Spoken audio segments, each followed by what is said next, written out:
Salut, c'est Lauriane. Bienvenue dans ma tête d'éternelle insatisfaite. Et bienvenue dans cet épisode 4, dans lequel j'ai décidé de vous parler de ma vision et de mon vécu en lien avec l'amitié. Vaste sujet, n'est-ce pas ? Alors comme toujours, je vais me poser certaines questions et tenter d'y répondre de manière très spontanée. Et je vous invite évidemment à vous poser les mêmes questions pour voir si chez vous ça provoque quelque chose, si chez vous il y a éventuellement des prises de conscience qui se font, ou si éventuellement il y a des choses que vous comprenez à l'écoute de ce podcast. Comme toujours, mes réponses ne sont pas forcément des vérités, loin de là. Mes réponses sont vraiment plus un partage que je fais en toute authenticité avec vous, en toute vulnérabilité. Alors déjà, en introduction, je voudrais qu'on parle très rapidement de ce que c'est l'amitié, en tout cas pour moi. Ce que c'est pour moi un ou une amie. Eh ben, autant dire que je me pose une colle dès le début. Qu'est-ce que c'est pour moi un ou une amie ? Bah déjà compliqué de répondre. Ma définition aujourd'hui, elle est très différente forcément de celle que j'avais il y a ne serait-ce que 5, 10, 15, 20 ans. Mais aujourd'hui, je dirais que pour moi, un ou une amie, c'est une personne sur qui je peux compter. Alors, attention, je vais tout de suite repréciser ça. Une personne sur qui je peux compter en termes de non-jugement, en termes d'écoute, et j'irai préciser que dans la mesure où cela respecte ses propres limites. Et ça, je l'ai compris ces dernières années. C'est pas toujours facile à appliquer, mais quand on dit un ami, c'est quelqu'un sur qui on peut compter, bah pendant longtemps, moi j'ai cru en cette définition et je m'étais, je pense, persuadée qu'en fait c'était quelqu'un sur qui on pouvait compter, mais en toutes circonstances, vous voyez ? C'est-à-dire qu'un ami, c'est quelqu'un qui va tout abandonner, ce qu'il est en train de vivre ou de faire, pour être disponible pour vous venir en secours, pour venir vous écouter, pour être là pour vous. Pendant longtemps, j'ai cru cette définition. Je ne sais pas si je l'ai forcément attendu de la part des autres. Ce qui est sûr, c'est que je m'étais mis en tête que c'était comme ça qu'il fallait que moi je sois avec mes amis. Toujours à disposition, je veux dire. Et prête à abandonner tout et n'importe quoi pour leur venir en aide. Et assez rapidement, parce que je reste quand même assez jeune dans ma vie, je me dis que j'ai encore toute ma vie pour expérimenter l'amitié. Donc je trouve que à 34 ans, avoir réalisé que ce n'était pas ça vraiment l'amitié, eh ben c'est plutôt pas mal parce que du coup ça veut dire que, comme tous je pense quand vous m'écoutez, on a tous souffert de notre vision, des attentes qu'on avait en amitié, je reparlerai plus tard. Et du coup, je trouve ça intéressant de me dire, voilà, à 34 ans, je sais qu'avoir un ami ou être une amie, ça ne veut pas dire se sacrifier pour l'autre. Voilà, donc ça je l'enlève tout de suite de ma définition. C'est une croyance, c'est un truc qui peut rester, qui peut revenir de temps en temps, mais je pense avoir réussi à l'évincer vraiment de ma vision de l'amitié et je trouve que c'est important. J'espère que vous serez d'accord avec ça, même si je suis persuadée que certains d'entre vous sont encore beaucoup dans le sacrifice en amitié. Et je ne vous juge pas pour ça. Honnêtement, je ne vous juge pas du tout. Je pense qu'on l'a tous été et c'est pas grave. Ça peut être votre vision de l'amitié. Je sais qu'en tout cas, c'est plus la mienne parce que j'ai compris que ça me faisait énormément souffrir et qu'en fait, ça ne marchait pas pour moi. Donc, pour résumer, pour moi, être une amie ou avoir un ami, c'est être ou avoir quelqu'un sur qui compter, mais sur qui compter dans la mesure où on respecte quand même ce que vit l'autre. Ça, c'est important pour moi de le préciser. Et en tout cas, dans la mesure du possible. Alors, je précise aussi pourquoi dans la mesure du possible, parce que on n'est pas devin. On ne peut pas deviner dans quel état est l'autre personne quand on a besoin de lui ou d'elle. Donc, dans la mesure où on a les informations, dans la mesure où on connaît les limites de l'autre. Et ça, c'est quelque chose, je pense, que j'approfondirai certainement dans une des questions. C'est cette nécessité, selon moi, en amitié, de poser des limites et d'oser exprimer les choses qui sont pas ok. Parce que je pense que vous l'avez tous et toutes aussi vécu, ce phénomène de finalement aller au-delà de ses limites parce que justement, on essaye d'être un bon ou une bonne amie, ou parce que c'est un ou une amie qui a besoin de nous et du coup on se sacrifie. Encore une fois, on revient un petit peu sur la notion de sacrifice. Mais voilà, c'est pour ça que je dis dans la mesure du possible, parce que on n'a jamais toutes les clés et que c'est important de respecter nos limites. Et c'est dans la mesure où on connaît les limites de l'autre. Voilà. Donc, non mais Lauriane, tu ne sais pas répondre en fait simplement à une question, c'est trop te demander. C'est quoi pour moi l'amitié ? L'amitié, c'est une relation la plus saine possible c'est-à-dire dans la connaissance et le respect de l'autre, le respect des limites de l'autre. C'est une relation qui permet de partager de la complicité, de partager des émotions, des choses vulnérables qu'on partagerait pas avec n'importe qui. Et je pense, comme beaucoup de gens, je fais évidemment maintenant la distinction entre l'amitié et la copinerie, on va appeler ça. C'est-à-dire entre un ou une amie, un ou une pote et un ou une connaissance. Après, comme vous le voyez dans ce podcast, moi j'ai beaucoup de facilité à parler de moi. C'est même une des choses que je fais le mieux, malheureusement pour les gens. je parle beaucoup de moi. Et du coup, je n'ai pas forcément de difficulté à me confier aux gens, de manière générale, je l'avoue. Et cependant, avec les années, j'ai appris à faire la différence entre les véritables amis et les gens à qui je me confiais comme ça parce que c'était le bon moment, parce que ça me faisait du bien sur le coup, mais des personnes avec qui je n'ai pas d'attente particulière, ou en tout cas avec qui la conversation ne va pas forcément mener à une relation à long terme. Voilà, ça je fais la différence maintenant. Je parle d'un aspect sain en amitié et c'est évidemment tout le sujet de ce podcast puisque le titre qui m'est venu pour cet épisode c'est l'amitié source de bonheur et ou de déception. Parce que forcément, en amitié, on a tous vécu des moments géniaux et on a tous aussi vécu ces immenses déceptions, voire des ruptures, ce dont je parlerai aussi. L'amitié, ça peut faire très mal. Tout comme ça peut faire énormément de bien, comme en amour finalement.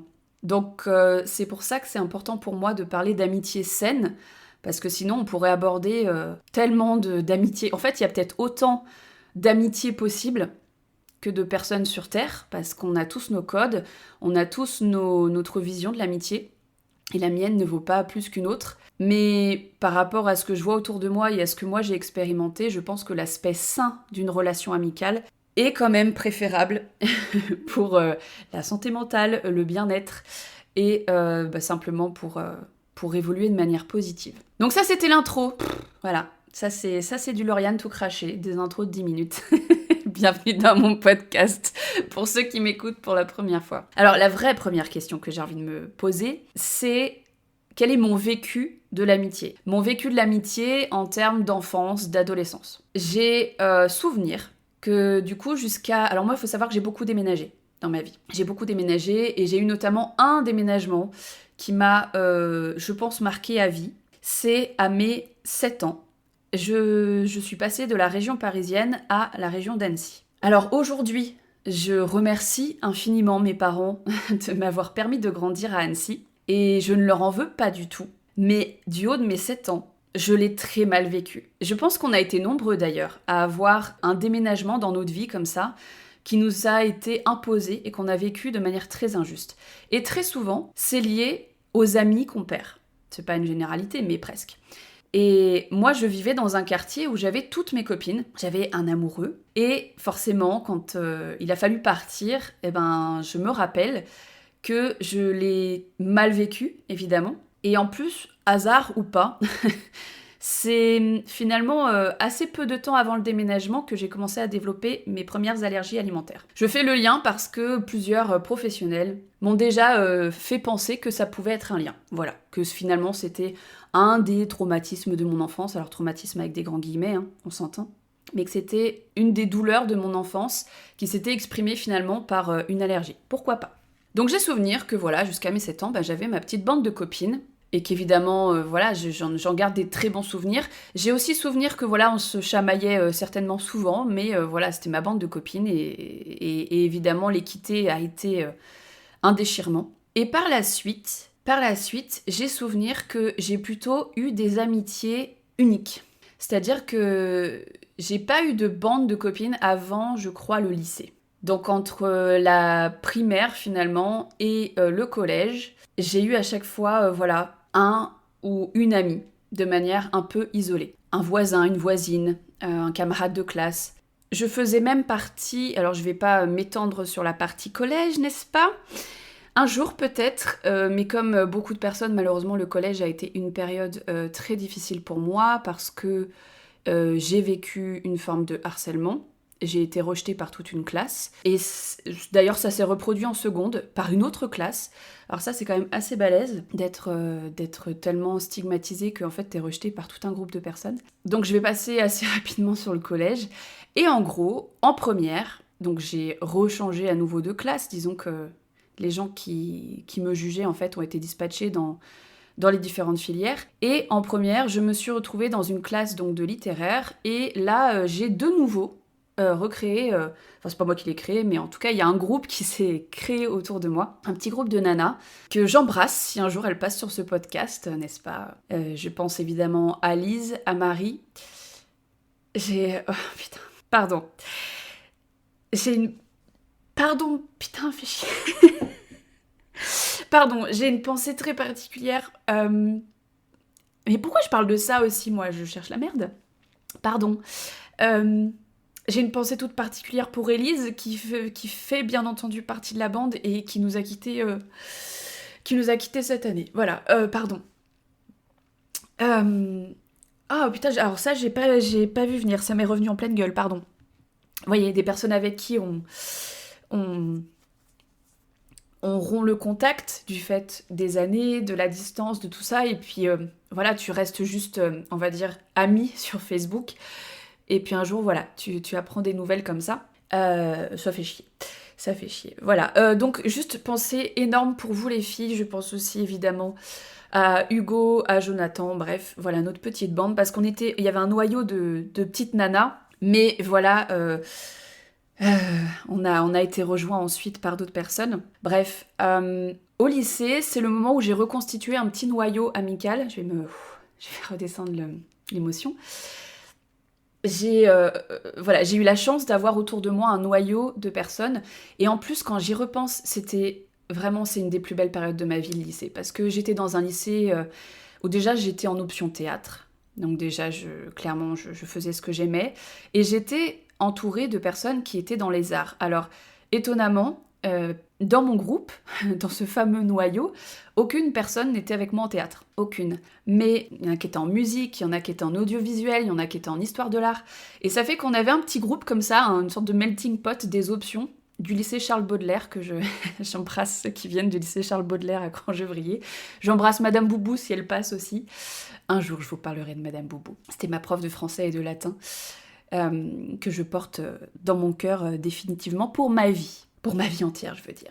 Et donc cette période de lycée a été vraiment très très forte pour moi, ça a été une super période, et notamment, je pense, grâce à ce groupe d'amis, avec qui je partageais à la fois plein de choses, et notamment donc l'art, toutes les formes d'art, et en même temps, avec qui je partageais aussi évidemment des désaccords, et c'est ce qui faisait la richesse du groupe. Et j'ai une pensée très forte, notamment pour Marie, que je considérais... vraiment comme ma meilleure amie à l'époque. Non pas que je n'étais pas proche des autres, j'étais très très proche évidemment des autres. Mais Marie, il y avait un truc. Il y a eu une complicité, il y a eu un truc que j'ai pas contrôlé, quoi, qui... même aujourd'hui, je serais bien incapable de mettre des mots dessus. Et voilà, Marie, c'était vraiment... vous savez, cette amie, en fait, avec qui vous avez l'impression que vous pourriez faire tout et n'importe quoi. C'était très drôle, d'ailleurs, parce que moi, j'étais vraiment la nana complètement sage du groupe qui vraiment ne fera jamais un truc qui est interdit ou qui ne se fait pas. Et Marie était un petit peu plus libre, un petit peu plus rebelle. Et du coup, c'était très drôle parce que voilà, moi, je pense c'était un équilibre tout le temps avec Marie. C'est-à-dire que moi, je pense que j'essayais un peu de l'empêcher de faire trop de conneries. Et elle, à l'inverse, elle me sortait un peu les doigts du cul, quoi. Voilà, donc Marie, si tu passes par là, je pense à toi. Voilà, donc ce groupe m'a fait énormément de bien et j'en garde un très très beau souvenir et pour la vie. Le lycée, beaucoup plus belle période que le collège. Et puis après le lycée, voilà, les choses qui doivent arriver arrivent, forcément, on prend chacun des chemins différents. Il y a des personnes qui gardent contact, et nous, ça n'a pas été tout à fait le cas, voilà, parce que certains d'entre nous n'avaient pas les réseaux sociaux, donc forcément, on s'est tous un peu éloignés. Et je sais qu'il y a beaucoup de gens qui restent amis après le lycée, et je trouve ça super chouette. Moi, en sortant du lycée, du coup, je me suis créé, en fait, une nouvelle bande de potes, à travers mon premier amour. Voilà, mon premier amour, qui était Nicolas, qui est un ami aujourd'hui.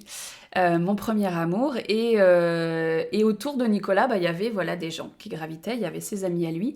Et ce sont devenus des amis très proches. Et alors eux, pour le coup, ce sont des amis que j'ai encore aujourd'hui. Je suis même invitée au mariage de l'un d'entre eux cet été. Et c'est une des choses qui m'a donné envie de vous parler d'amitié aujourd'hui. Parce que ce sont du coup des gens que je connais depuis mes 18 ans et que je porte particulièrement dans mon cœur. Mais typiquement ce nouveau noyau, voilà, qui était composé de garçons, principalement. J'ai toujours eu plus de facilité à m'entendre bien avec les garçons. Et même si voilà, j'ai évidemment plein d'exemples où j'ai été amie avec des femmes, avec des filles, eh bien c'est vrai que j'ai toujours eu quand même cette facilité à m'entendre mieux avec les garçons. D'ailleurs, je fais partie de ces nanas qui ont été clairement, physiquement en tout cas dans les codes, ce qu'on appelait à l'époque un garçon manqué. Mais évidemment qu'à l'époque, surtout, je me cachais et je savais pas comment m'habiller. C'est surtout ça la réalité.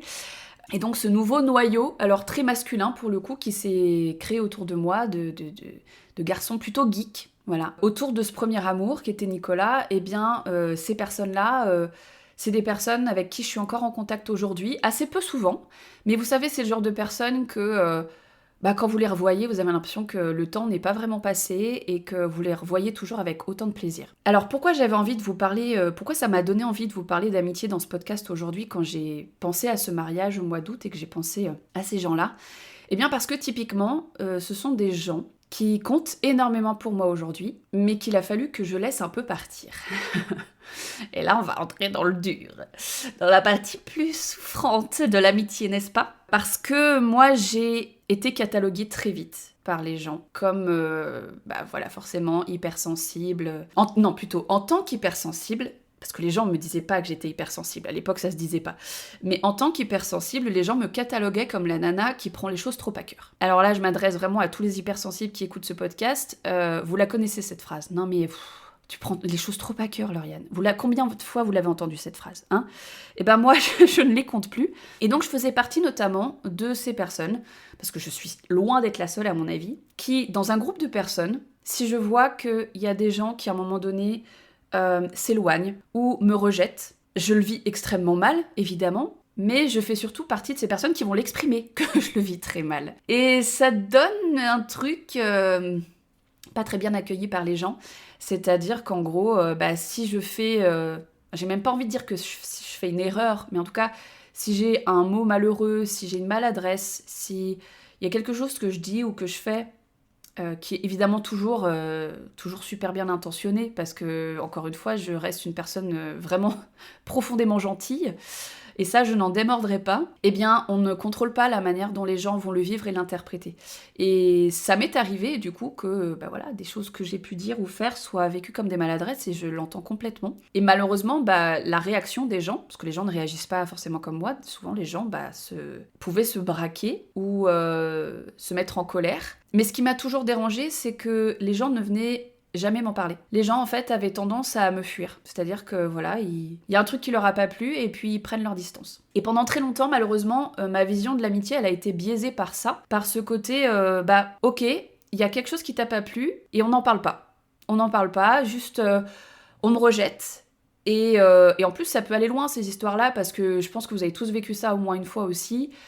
Le côté, il y a des non-dits, tu sens qu'il y a un problème, mais on t'en parle pas. Et en plus, petit à petit, il y a des gens qui sont emmenés dans ce non-dit et tu te retrouves toute seule ou tout seul. Ça, je pense qu'on est nombreux à l'avoir vécu. Et aujourd'hui, je pars du principe que si on m'en parle pas, c'est qu'il n'y a rien à sauver. Voilà. Mais à l'époque, parce que là je vous parle de ça, je pense que ces trucs en amitié un peu étranges, cette manière, je vais le dire tel que je le pense, cette manière immature de gérer les choses, autant de ma part que de celle des gens dont je parle, cette immaturité qu'on avait tous, finalement, franchement, de mes 18 à 25 ans, voire un peu plus tard, ça a été omniprésent dans ma vie. C'était récurrent, mais à tel point que, voilà, je me disais, mais je n'arrivais pas à croire que ça pouvait être moi le problème au début. Parce que, pour moi, c'était tellement évident que s'il y a un problème, on en parle. Ça donnait en fait quelque chose où les gens me fuyaient et moi je leur courais après. Mais alors aujourd'hui, je vois ça d'une manière ridicule et en même temps je me dis mais c'est tellement humain en fait quand tu tiens aux gens et que les gens ils te fuient ou ils décident de plus te parler du jour au lendemain et toi tu leur cours après parce qu'en fait tu comprends pas, t'as besoin de comprendre, t'as envie de comprendre et tu trouves que l'amitié ça se sauve, que l'amitié ça se construit. et que donc faut parler des choses. Moi, j'ai de grandes douleurs par rapport à ça. Et cette blessure de rejet, voilà, on a tous plus ou moins donc les fameuses 5 blessures. Bah moi, très rapidement, je me suis rendu compte que la blessure de rejet, voilà, elle était bien présente. Et elle se rouvrait, mais alors à la moindre occasion. Hein. Voilà, je me suis dit, mais c'est pas possible, c'est moi qui la provoque ou quoi entre voilà, ce dont je parlais tout à l'heure, le collège, le lycée, avec ces classes entières qui m'ont rejetée. Et puis plus tard en amitié, où je me dis, mais qu'est-ce qui se passe dans la tête des gens pour que, en fait... Enfin, qu'est-ce qui se passe dans ma personnalité aussi? Qu'est-ce qui fait que... Qu'est-ce que moi je mets en place? Qu'est-ce que moi je dégage pour que les gens n'aient pas envie de venir me dire, écoute Lauriane, t'as dit ou fait ça, et franchement, ça m'a fait du mal, quoi. La réalité, c'est qu'aussi à cette époque-là, ni eux ni moi n'avions de notion de développement personnel, etc. Et on a beau dire ce qu'on veut. Moi, s'il y a un truc que le développement personnel m'a apporté, que le coaching m'a apporté, c'est ça. C'est cette capacité, en fait, de communiquer. Alors moi, je l'ai toujours eu, au fond de moi, cette communication.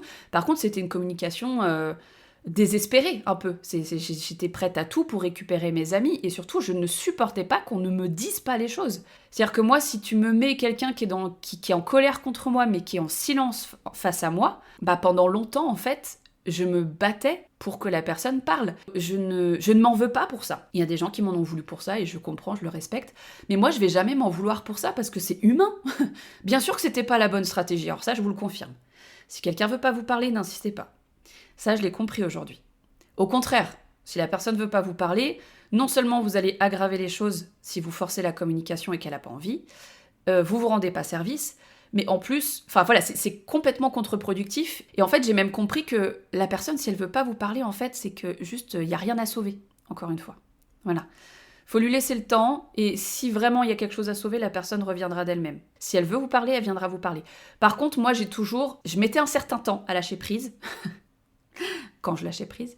Et ce dont je voulais être sûre à chaque fois, c'était que la personne sache que moi, je tenais à elle, et que du coup, moi, j'étais ouverte au dialogue.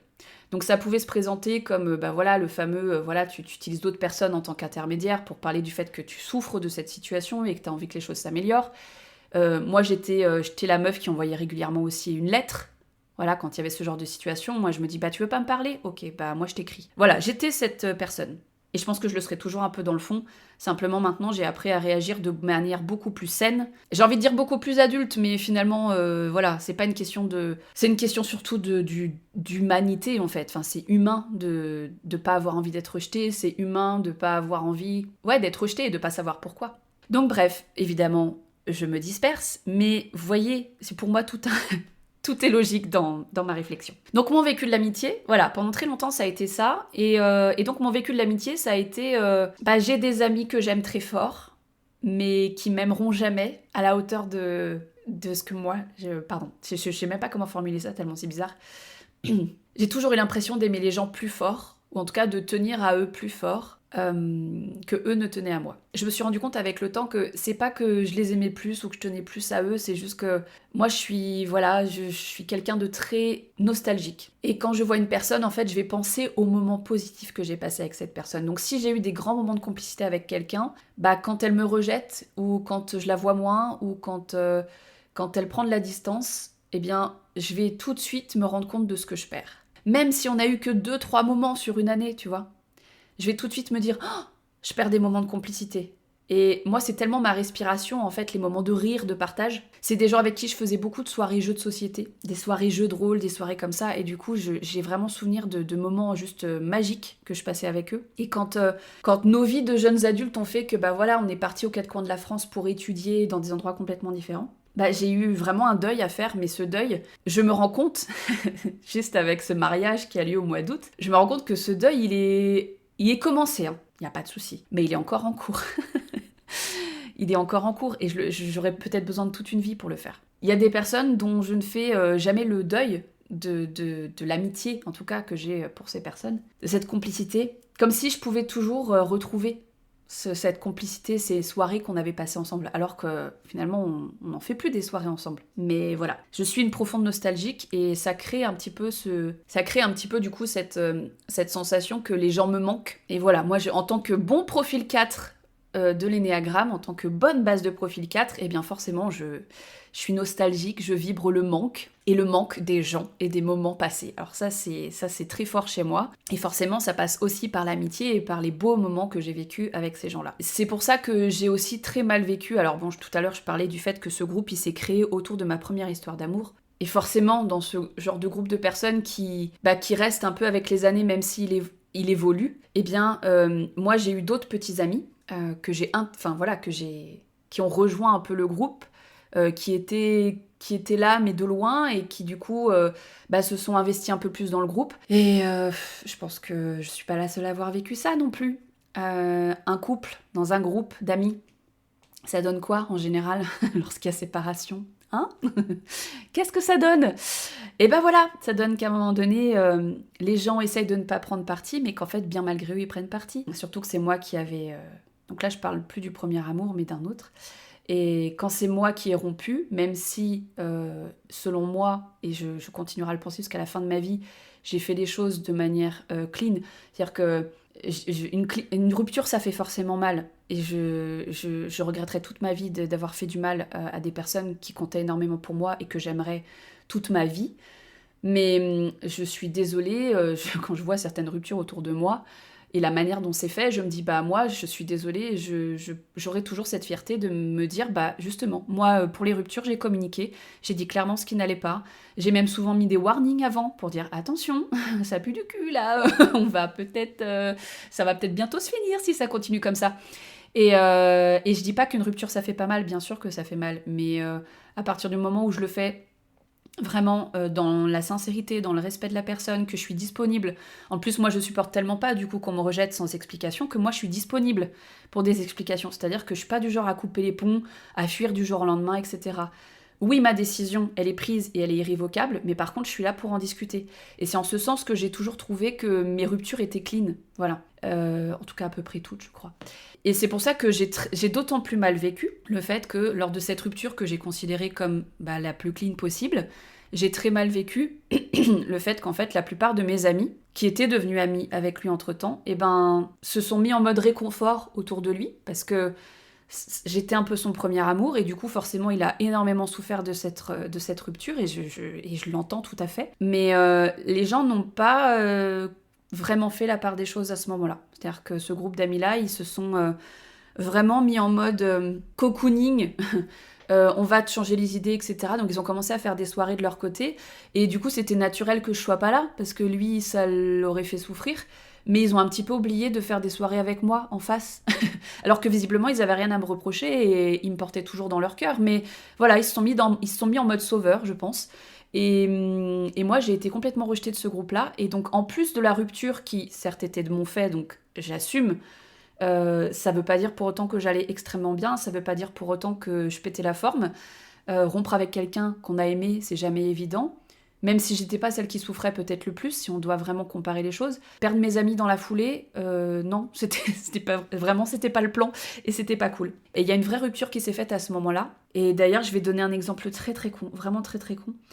Mais il n'y a pas si longtemps que ça, j'ai échangé avec quelqu'un justement et on parlait d'une personne. Et en gros, la personne avec qui je discutais me dit « Je sais pas si tu connaissais telle personne ». Et en fait, ça m'a heurté de fou.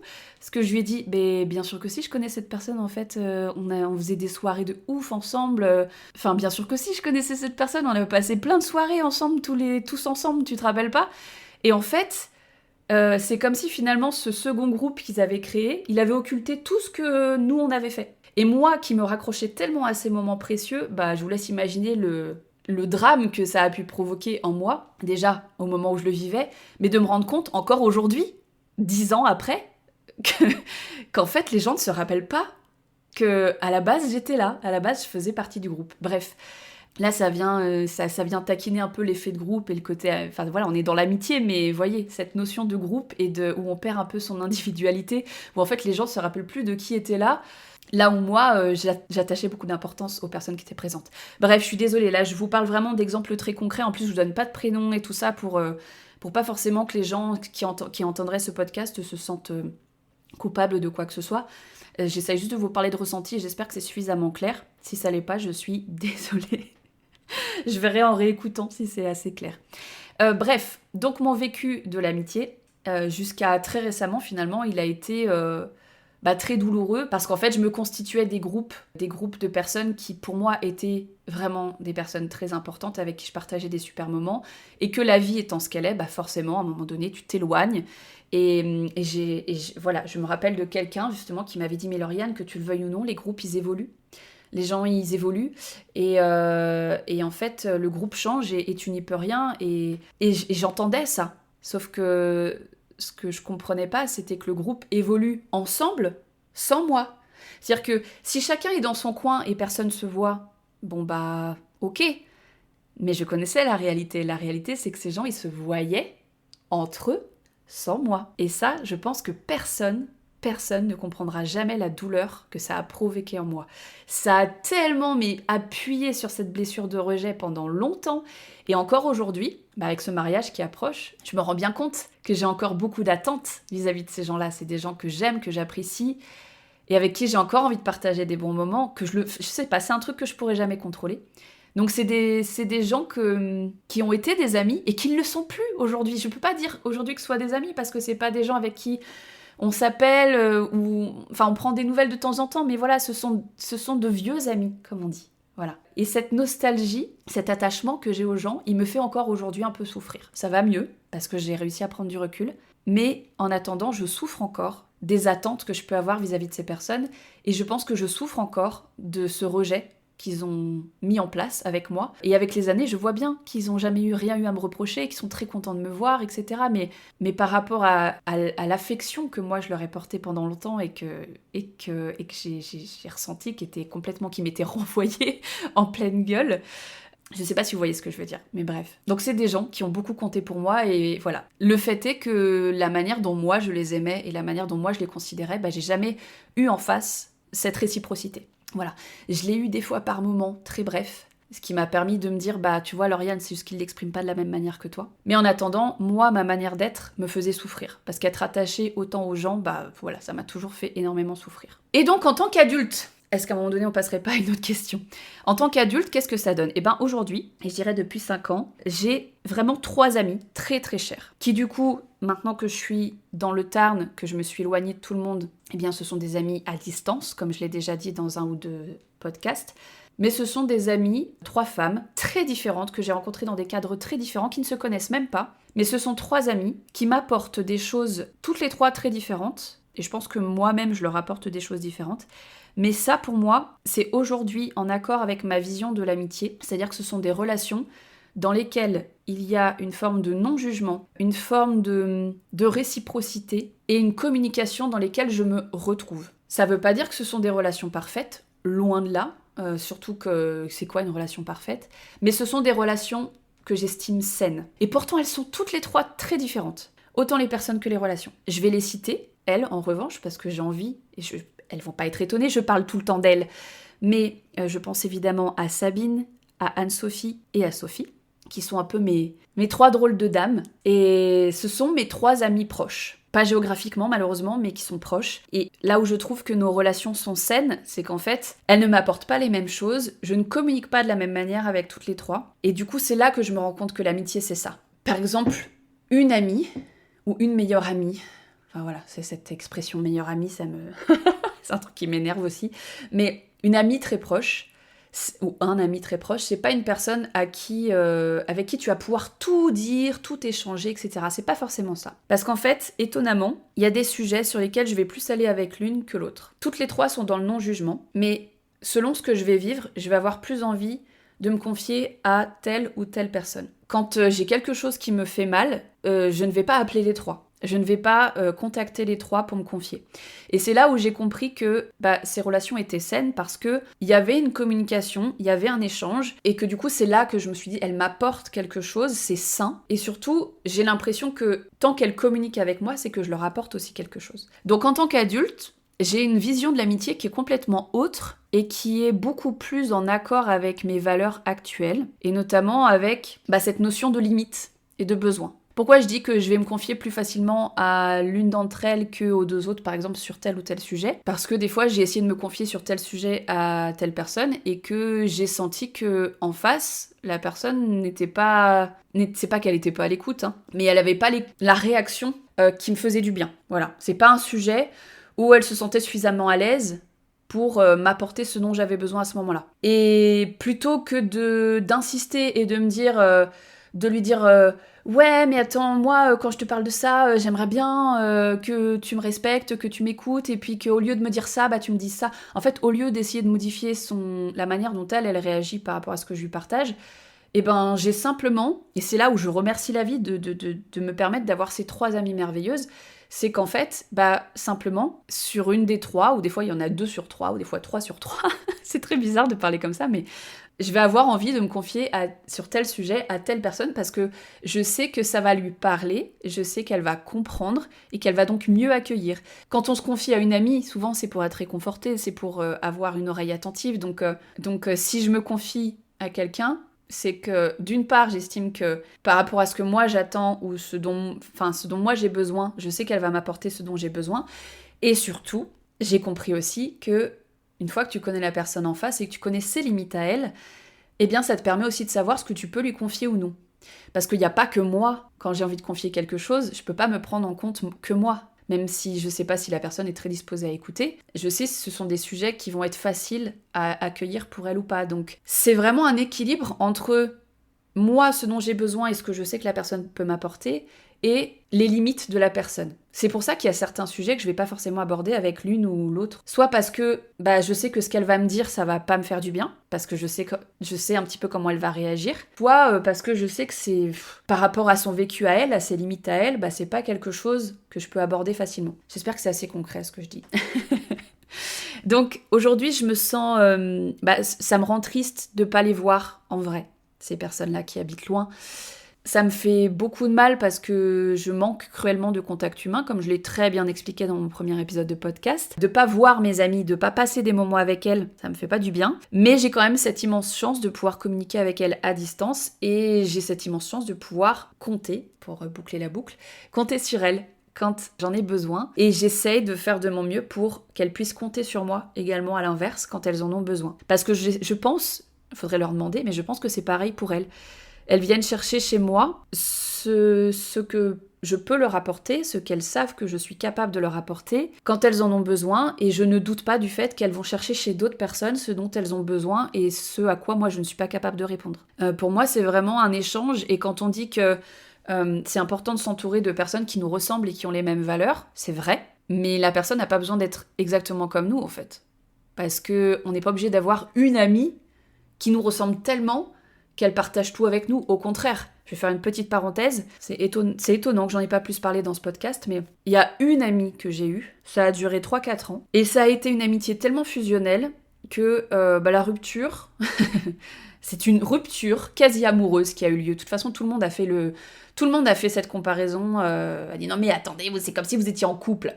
Sans doute que c'est vrai, voilà, sans doute que c'est vrai. Cette amitié qui pour moi était si forte, si fusionnelle, que la personne s'est perdue, elle, dans cette amitié. Moi, j'avais l'impression d'avoir mes repères, mais cette personne, elle s'est perdue dans cette amitié. Et à un moment donné, elle a été influencée, et en fait, elle s'est engouffrée dans quelque chose qui fait que du jour au lendemain, j'ai été la source de tous ces maux. Voilà, du jour au lendemain, tout était de ma faute, j'étais une personne horrible, et voilà, et elle a rompu avec moi, mais d'une brutalité sans nom. Et je dis bien rompre, hein, parce que moi je parle de rupture amicale, et j'ai pas peur de le dire, cette rupture amicale, elle m'a fait plus mal que toutes les ruptures amoureuses que j'ai pu vivre, vraiment. C'est une rupture amicale qui m'a brisé le cœur, littéralement.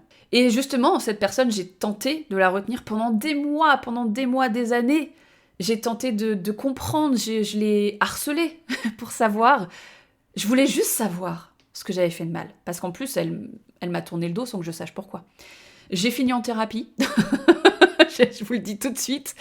J'ai fini en thérapie parce qu'en fait, à un moment donné, j'avais besoin de quelqu'un qui me dise « Mais Lauriane, en fait, t'auras jamais les réponses parce que cette personne, elle a décidé de pas te parler. Et aujourd'hui, j'ai le recul nécessaire pour savoir pourquoi elle n'a pas voulu me parler, et de me dire en fait tu t'es battue mais contre un fantôme, parce que la personne à laquelle j'étais attachée, elle n'existe pas en fait. Vraiment. Cette amie que je pensais avoir, je me la suis construite. C'était pas possible autrement. Si elle existait vraiment, cette personne dont j'étais si proche, jamais elle m'aurait tourné le dos comme ça. Jamais. C'est une personne qui était tellement mal dans sa peau que c'était finalement très humain et très facile de m'accuser du jour au lendemain de toutes ces souffrances. C'était beaucoup plus facile d'ailleurs de tout rejeter sur moi que sur elle. Enfin, c'est plus facile de rejeter la faute sur les autres que sur soi-même. Donc aujourd'hui, j'ai conscience que c'est une amitié qui m'a fait énormément souffrir, mais qui devait évidemment se terminer, visiblement, parce que j'étais toute seule dans cette amitié, finalement. J'étais vraiment toute seule au bout d'un moment. Moi, je peux tout à fait entendre que je peux décevoir les gens, que je peux faire du mal, malgré moi. Je l'entends tout à fait. Mais, comme je le disais tout à l'heure, pour moi, s'il y a une amitié, s'il y a quelque chose à sauver, t'en parles. T'en parles, tu essaies de comprendre, d'analyser, tu te remets en question, et tu évolues avec l'autre. Si l'autre veut plus évoluer avec toi, c'est qu'il n'y a plus rien à sauver. Mais ça m'a pris du temps à comprendre. Ça m'a pris du temps et encore une fois, cette personne-là, pourquoi je suis encore aujourd'hui très attachée à cette personne-là? Parce qu'en fait, moi, j'ai un peu figé dans le temps l'image d'une personne que j'ai aimée, que j'ai considérée comme ma meilleure amie pendant plusieurs années. Et j'ai aucun doute sur le fait qu'aujourd'hui, ça doit être une personne tout à fait différente. Donc aujourd'hui, je pense qu'on s'entendrait peut-être même plus. Parce que pour être vraiment la plus concrète possible, pour moi, cette personne, elle a fait en fait la pire erreur, selon moi, qu'on peut faire en amitié. Pendant longtemps, j'ai cru que c'était moi qui avais fait une erreur, et j'en ai fait certainement. Mais elle, en tout cas, ce qui est sûr, c'est qu'elle a fait l'erreur de ne pas respecter une de mes limites. Je l'avais habituée à dire oui, en fait, tout simplement. Et le jour où mes besoins n'ont pas été respectés, ni pris en compte, j'ai osé le dire. J'ai osé dire non et me retirer d'un projet qui ne me convenait plus. Et elle n'a jamais, jamais compris ni respecté ma démarche. Elle n'a jamais voulu entendre parler de mon ressenti, de mon vécu de la situation, et elle n'a jamais voulu le prendre en compte. Mon ressenti, ni mes besoins, ni mes limites à ce moment-là. En fait, ses limites à elle ont pris toute la place parce qu'elle n'avait jamais vraiment posé ses limites à elle dans notre relation. Comme je disais, elle n'avait pas confiance en elle et je devais toujours deviner en fait ce dont elle avait besoin, ce dont elle avait envie ou pas envie. Je devais être un peu devin avec cette personne, en fait parce qu'elle était incapable de communiquer avec moi. Je ne l'ai pas assez mise en confiance, peut-être malgré mes efforts, pour qu'elle trouve sa personnalité et ses propres limites à elle. Donc le jour où moi j'ai posé mes limites à moi, eh bien elle s'est sentie trahie, je crois. Et ça a tout brisé en elle. Et donc entre nous. Et comme les bases de notre amitié étaient visiblement assez fragiles et qu'elle ne savait pas ses propres besoins, elle n'a pas réussi à me les communiquer, encore moins du coup à respecter les miens, parce que je pense qu'elle était en souffrance. Donc du jour au lendemain, sa seule réponse, ça a été de m'effacer de sa vie. Voilà. J'étais devenue trop tout de suite d'un coup. En fait, je pense même que, avec le recul et mon analyse d'aujourd'hui, je pense même que je remplissais de manière complètement illusoire un vide en elle, et que le jour où elle s'en est rendue compte, c'est devenu tout de suite très intrusif pour elle. En fait, je suis devenue trop intrusive pour elle. Donc aucun dialogue n'a été possible. La seule solution pour elle, c'était visiblement de tout couper. Tout couper, ce que j'ai évidemment très mal vécu, parce que ce n'est pas ma vision de l'amitié, encore moins ma manière de fonctionner, mais c'est bien la preuve que cette amitié-là, même si j'y tenais énormément, elle ne pouvait pas durer ainsi. On ne peut pas faire durer une amitié dans laquelle il y a de la communication et de l'introspection que dans un seul sens. Elle n'avait pas de réponse à ces questions, et j'ai peut-être un peu trop voulu lui apporter moi-même des réponses ou l'aider à se poser les bonnes questions. J'avais un peu le syndrome, un peu beaucoup même le syndrome de la sauveuse avec elle, et le jour où elle n'a pas eu envie que je la sauve, où elle s'est rendue compte qu'en fait elle n'avait pas besoin de moi pour la sauver, qu'il fallait qu'elle se sauve elle-même, et ce jour-là, elle n'a rien trouvé de mieux que de me jeter. Voilà. J'aurais bien aimé que ça se passe pas comme ça et ne pas en faire les frais, mais c'est comme ça. Mais voilà, il y a une sorte de fantôme autour de cette personne qui reste. Et pareil, où je me dis, oh là là, les moments qu'on a partagés, c'était trop bien. Et voilà, moi j'ai des fantômes de l'amitié en fait dans ma vie. Vraiment, c'est comme ça que je vois l'amitié un peu avec le recul. C'est un peu des moments suspendus comme ça, des choses que j'ai vécues, que j'ai aimées et auxquelles je me raccroche et qui existeront toujours, même si la personne évolue. Quand je verrai cette personne, je penserai toujours à ces moments positifs. Ça fait partie aussi certainement de ma vision de l'amitié. Les gens ne sont pas que des gens. Comme je relie tout à l'émotionnel et que je vis tout au travers de mes émotions, forcément, les gens, pour moi, je me rappelle surtout des émotions qui m'ont fait vivre. Et si quelqu'un m'a fait passer des bons moments, m'a fait rire, m'a réconforté, m'a fait vivre des émotions fortes, c'est ce que je vais retenir de la personne. Et bien sûr, je vais m'attarder sur les émotions positives. Ne me demandez pas de retenir d'une personne avec qui j'ai partagé tant de positifs, de me rappeler de ce que j'ai vécu de négatif avec elle. C'est rare, c'est très rare. Je vais retenir de la personne ce qui m'arrange, à savoir le positif. Bref, je voulais faire cette parenthèse pour dire que rupture amicale, pour moi, beaucoup plus douloureux que rupture amoureuse. Et je pense que certains d'entre vous seront d'accord. Et pour clôturer ce podcast qui va durer 1 heure, Désolée. Mais à quel moment j'ai cru que je pouvais parler d'amitié et que ça dure pas 1 heure? Je suis si naïve. C'était obligé, les amis, c'était obligé. Et encore vraiment, si vous saviez à quel point je me censure pas, attention, mais je déroule petit à petit, j'ai l'impression vraiment de prendre mon cœur et de le dérouler sur plein de petits sujets.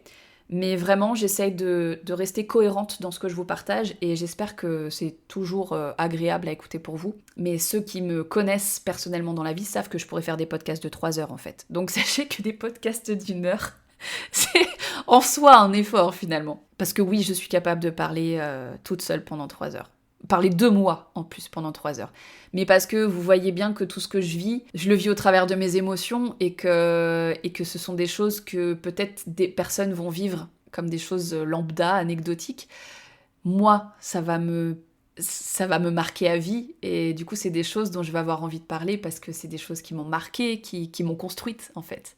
Voilà pourquoi je parle autant. Et donc pour clôturer ce podcast, je voulais juste répondre un peu à la question, même si vous avez un petit peu compris du coup comment moi je voyais les choses. Du coup, amitié, source de joie, de bonheur, de partage ou source de déception, de désillusion? Eh ben les deux, pardi. Pas les deux. Les deux, bien évidemment. Les deux, et comme beaucoup d'entre vous, certainement, l'amitié a été principalement source de déception. Principalement. Mais, comme je le dis souvent, je suis une éternelle insatisfaite, mais je suis surtout une éternelle idéaliste. Donc, il n'y a rien à faire, je continue à... En tout cas, les gens que j'ai aimés, je continue à les aimer. Je continue à voir les choses positives quand je les vois. Il y a quelques personnes à qui je raccroche du négatif, mais c'est rare. Et du coup, malgré les déceptions que j'ai pu avoir, malgré les désillusions, malgré les trahisons même, dont je pourrais parler aussi, pour moi, l'amitié reste une source de partage et de complicité. Et j'ai encore et toujours aujourd'hui cette vision de l'amitié, même si, en fait, l'amitié me manque. L'amitié me manque parce que, comme je le disais, j'ai des amies merveilleuses, mais qui sont loin, et que j'ai quand même... j'ai la chance d'avoir finalement des amies avec qui échanger, d'avoir des confidentes. Mais l'amitié... physique, l'amitié où tu partages une discussion autour d'un thé, où t'es physiquement avec quelqu'un et tu partages des émotions en direct avec quelqu'un, bah ça me manque. Voilà, je reboucle un peu sur l'épisode 1, où j'explique pourquoi je m'ennuie, mais quand vous voyez mon vécu de l'amitié, vous comprenez pourquoi en fait, vous comprenez d'autant plus pourquoi ça me fait autant souffrir de me sentir seule aujourd'hui. Alors que je sais que j'ai des amies merveilleuses. Simplement, elles sont loin, donc je peux pas partager des moments réels avec elles. Je peux pas aller à une expo, au cinéma, je peux pas aller boire un coup avec elles. Et c'est ce qui me manque aujourd'hui. Je ressens vraiment le besoin de connecter avec des gens ici dans le Tarn et de me dire faut que je crée des nouvelles amitiés parce que... Et sauf que voilà, aujourd'hui je suis beaucoup plus exigeante en amitié, je sais que j'ai envie d'avoir des personnes qui ont certaines valeurs en commun, encore une fois, elles sont pas obligées de me ressembler complètement, mais d'avoir certaines valeurs en commun. J'ai besoin d'avoir des personnes qui ont le même humour que moi aussi parce que sinon on est mal barré. Et ben figurez-vous que c'est pas si simple à trouver. C'est pas si simple à trouver. Et une fois qu'on les trouve, bah il faut quelque part qu'il y ait une forme de réciprocité un petit peu dans cette envie de connecter. Voilà. Donc amitié, évidemment, source de bonheur, de partage, de joie et de déception parce que ça fait partie du jeu. Mais par contre, et je reviens sur la notion de relation saine, aujourd'hui, avec le recul que vous voyez que j'ai sur mes propres relations et sur mon propre fonctionnement en amitié, je fais de mon mieux aujourd'hui pour faire en sorte que les déceptions ne soient pas trop nombreuses, ne soient pas trop présentes. Et ça passe par évidemment une communication ultra sincère avec les personnes qui me sont proches. Donc si je devais vous donner une sorte de message inspirant, une sorte de conclusion un peu à ce podcast, je vous dirais que je me suis remise en question et j'ai compris qu'en fait, la manière dont je m'attache aux gens me fait souffrir, mais elle me fait d'autant plus souffrir en fait quand je m'attache à des personnes qui ne sont pas dans cette réciprocité. Donc aujourd'hui, tout mon travail... Parce que c'est un travail, j'aimerais que ça se fasse de manière fluide et super évidente, mais c'est pas le cas. Mes relations amicales aujourd'hui, elles se travaillent, elles se construisent, elles se déconstruisent aussi. malheureusement parfois. J'ai vraiment appris à communiquer sainement et à trouver surtout des personnes qui sont capables de communiquer. C'est là où moi je me rends compte de la différence. Pourquoi mes amitiés aujourd'hui, elles sont beaucoup plus saines et beaucoup plus agréables et pourquoi elles m'apportent autant? Mais parce qu'en fait, et je remercie la vie, la vie m'a permis de trouver des personnes en face qui ont ma vision de l'amitié, c'est-à-dire qui se disent bah en fait je t'apprécie suffisamment et je te connais suffisamment pour savoir que si tu me fais du mal, ça n'est pas volontaire. Et donc s'il y a quelque chose qui me blesse, on va en parler. Voilà. Et c'est ce que j'apprécie et c'est ce qui fait que je me suis dit que ce podcast avait vraiment toute sa place et que ce sujet était important pour moi à aborder, c'est que justement, il y a quelques jours, bah j'ai fait du mal à une de mes amies, comme toujours, involontairement. Et là où je me dis que ces relations sont saines, c'est que cette personne, elle est suffisamment intelligente, suffisamment... En fait, elle m'aime, je pense, suffisamment pour être capable de me dire « Écoute, Lauriane, tu m'as blessée, je vais avoir besoin de temps. » Et ça, même si, bien sûr, ça me fait mal de savoir que je lui ai fait du mal, même si ça me renvoie à ce que j'ai fait et que forcément je me remets en question, parce que moi aussi je suis une personne intelligente, et ben le résultat c'est que bah peut-être qu'il va y avoir du silence, peut-être que cette relation ne sera plus jamais la même, mais on en aura parlé, vous voyez. C'est-à-dire que même si cette relation elle doit s'arrêter, je saurai pourquoi elle s'arrête. Et moi j'ai lutté toute ma vie contre les relations qui s'arrêtent sans que je sache pourquoi. Et c'est tout ce que je demandais en fait. C'est vraiment la seule chose que j'ai toujours demandé en amitié et dans les relations quelles qu'elles soient, mais particulièrement les relations amicales, c'est de comprendre, d'essayer de comprendre. Bon, ça m'appartient, mais au moins d'avoir les infos, de savoir ce qui s'est passé en face. Et après, j'ai pas de contrôle sur la personne, va-t-elle revenir vers moi, va-t-elle... Est-ce que l'amour qu'elle me porte et l'amour que je lui porte va lui permettre de se remettre de cette blessure? Ça m'appartient pas. Ce qui est sûr, c'est que cette personne, je l'aime suffisamment pour lui avoir dit « Merde, putain, je suis désolée, je suis profondément désolée de te faire vivre ça. » Et cette personne m'aime et me respecte suffisamment pour m'avoir dit « J'accepte tes excuses, mais j'ai besoin de temps. Parce que là, j'ai mal. » Et ça, pour moi, c'est une relation saine. Et pourtant, c'est pas facile ce qu'on se dit. C'est pas facile. Mais c'est là où moi, je vois que j'ai aussi évolué. C'est que il y a 5 ou 10 ans de ça, j'aurais tout fait pour rattraper cette personne. Mais à quoi ça m'aurait servi ? À quoi ça m'aurait servi, à part lui faire plus de mal et me faire du mal? À rien. Donc mon conseil, s'il en est un... Non, j'aime pas dire conseil. Mon message inspirant pour cette fin de podcast, c'est quelle que soit votre vision de l'amitié, trouvez des personnes avec qui construire des relations qui sont en accord avec cette vision-là. Pour moi, la clé, c'est comme en amour, finalement, c'est la communication. C'est de savoir poser ses limites, savoir exprimer les choses. Et là-dessus, je suis désolée, je n'en démordrai jamais. Mais pour moi, toutes les personnes qui m'ont tourné le dos, sans me dire « Lauriane, je m'en vais parce que tu m'as fait ça », eh bien, pour moi, toutes ces personnes, elles auront toujours tort à mes yeux. toujours. Et ça, je suis désolée, j'en démordrai pas. C'est juste que j'ai arrêté de souffrir à cause de ces gens-là. Parce qu'en fait, j'ai pas de contrôle sur la manière dont ils ont réagi.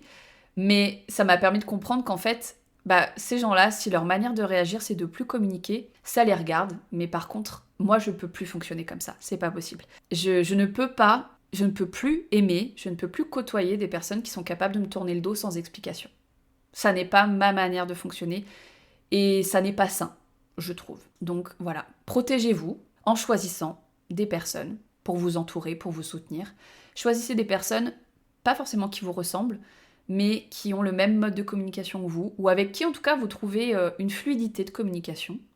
Parce que par exemple avec mon chéri, on communique pas du tout pareil de la même manière. Alors là je reviens sur le sujet amoureux, mais on communique pas du tout de la même manière, et pourtant depuis 3 ans, on a appris vraiment à parler presque la même langue. En fait, on a inventé un langage. Comme lui il parlait le langage B et moi le langage A, et en fait, à force de communiquer en AB, on a réussi à créer un langage C. Voilà, je sais pas comment vous imaginez le truc autrement, mais c'est ça. Et finalement, en bien des choses, je trouve que l'amitié et l'amour, finalement, sont assez similaires. Et je sais plus qui disait que l'amitié, c'était l'amour sans le faire. Je ne sais plus quel grand penseur a dit ça, mais je trouve que c'est très vrai. L'amitié, c'est l'amour sans le faire. Et en ce sens, je trouve que la communication, c'est la clé. Donc, trouvez des personnes avec qui la communication est fluide, ou quand elle n'est pas fluide, la communication est maintenue. Même si elle est douloureuse, elle est présente. Et en fait, faites-vous du bien dans votre vie, en ce sens-là. Entourez-vous de personnes qui vous conviennent. Pas forcément des personnes sur qui vous pourrez compter, de jour comme de nuit, qui n'auront pas de limites, qui vont se sacrifier pour vous, qui seront là quoi qu'il arrive pour vous. Moi, vous savez, les personnes qui vont me dire Lauriane, je serai là pour toi, quoi qu'il arrive, tu peux m'appeler à n'importe quelle heure du jour de la nuit. Non, ça me convainc plus. Ça me convainc plus et c'est pas sain. Mais quelqu'un qui me dit Lauriane, dans la mesure du possible, en fonction de ce que moi je vis, je ferai de mon mieux pour être là pour toi. Là, d'accord. Je fais quand même une sacrée nuance entre les deux discours.